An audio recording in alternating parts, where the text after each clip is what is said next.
ിക്കുന്ന നിന്റെ വഴികൾ നാളുകൾ കൊണ്ട് സ്തോത്രം പാപത്തിന്റെ വഴികൾ കൂടി നീ യാത്ര ചെയ്യുകയാണ്.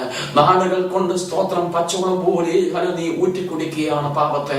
സകല സാൻമാർഗിക ജീവിതവും തകർന്നുകൊണ്ട് നിത്യതയിൽ പോകാതെ വേണം നരകത്തിനകത്തേക്ക് പോകുവാൻ, തീപ്പൊയ്കയിലേക്ക് പോകുവാൻ. സുവിശേഷ പ്രസംഗങ്ങൾ പലതും കേട്ടിട്ടും യേശു ആരെന്ന് മനസ്സിലാക്കിയിട്ടും ഇതുവരെ നീ യേശുവിനെ സ്വന്തരക്ഷമായി സ്വീകരിച്ചിട്ടില്ലല്ലോ. നിന്റെ യാത്ര യേശു കാണുകയാണ്.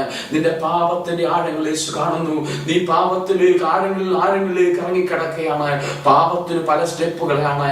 ആദ്യം പാപം ചെയ്യുമ്പോൾ വളരെ സ്വീറ്റ് ആണ്. എന്നാൽ ഞാൻ പറയട്ടെ, പാപത്തിന്റെ ചില സ്റ്റെപ്പുകൾ ഓർത്തുകൊള്ളണമേ. സ്തോത്രം. അത് വലിയ ആഴങ്ങളാണ്. സ്തോത്രം. ആഴമുള്ള കിണറുകളാണ്. ഹല്ലേലൂയ. അത് മുറുകെ പറ്റുന്ന പാപങ്ങളാണ്. പാപം നിന്നെ വിടാത്ത അവസരങ്ങൾ കടന്നു വരും. നീ അവിടെ കടന്ന് കരയും, നിലവിളിക്കും. നിത്യതയിലെത്തുവാൻ നിനക്ക് സാധിക്കാതെ പാപം നിന്നെ വണ്ടി ചെയ്തിട്ട് അയ്യോ ഞാൻ അനിഷ്ട മനുഷ്യൻ, ഈ മരണത്തിന് അധീനമായ ശരീരത്തിൽ തന്നെ ആർപിടിക്കുന്നുള്ള നിലവിളിയുടെ മധ്യേ ദൈവത്തിന്റെ വഴി ഇറങ്ങി വരുവാൻ ലോകത്തിനൊരു പ്രസ്ഥാനമില്ല, ലോകത്തിലൊരു അവതാര പുരുഷന്മാരില്ല, ലോകത്തിലൊരു മതമില്ല, കർമ്മ ആരാധനകളില്ല, അവതാര പുരുഷന്മാരില്ല.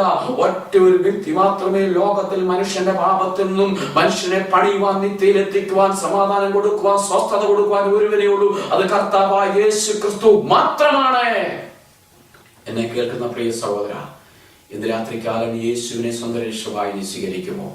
നീ ജീവിതത്തിൽ സമാധാനമില്ലാത്തവനായി, സ്വസ്ഥതയില്ലാത്തവനായി, തകർന്നവനായി, പൊടിഞ്ഞവനായി, ജീവിതം മുഴുവൻ നഷ്ടപ്പെട്ടവനായി നീ ജീവിക്കുകയായിരിക്കാം. എന്നാൽ യേശു ഇന്ന് രാത്രികാലം നിന്നോട് സംസാരിക്കുകയാണ്. യേശു ഇന്ന് രാത്രികാലം നിന്നോട് ഇടുകയാണ്. നിന്റെ ജീവിതത്തിന്റെ അവസ്ഥകൾ യേശു കാണുന്നു. ഇന്ന് രാത്രികാലം നീ ഒരു വാക്ക് പറയുമോ? യേശുവേ, ഇന്ന് രാത്രികാലം ഞാൻ നിന്നെ എൻ്റെ രക്ഷിതാവും എൻ്റെ കർത്താവുമായി സ്വീകരിക്കുകയാണ്. നീ എനിക്ക് വേണ്ടി അവസാനത്തുള്ള രക്തം വരെയും ഊറ്റിത്തന്നു. നീ എന്നെ വീണ്ടെടുത്ത ദൈവകൃപയ്ക്കായി ഞാൻ സ്തോത്രം ചെയ്യുന്നു. എത്ര പേര് യേശുവിനെ സ്വന്തം രക്ഷകനായി സ്വീകരിക്കും?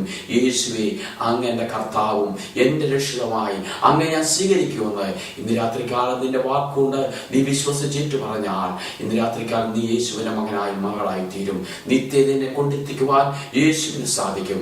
ഇന്ന് രാത്രികാലം എന്നെ കേൾക്കുന്ന ദൈവത്തിന്റെ പൈതലേ, സ്തോത്രം. ഈ നിത്യജീവനായി ഒരുങ്ങുവാൻ ദൈവം നമ്മെ സഹായിക്കട്ടെ. നമുക്ക് ഒരുമിച്ച് പ്രാർത്ഥിക്കാം. Praise the Lord. ഈ വാക്കുകളാൽ ദൈവം നമ്മെ അനുഗ്രഹിക്കുമാറാകട്ടെ.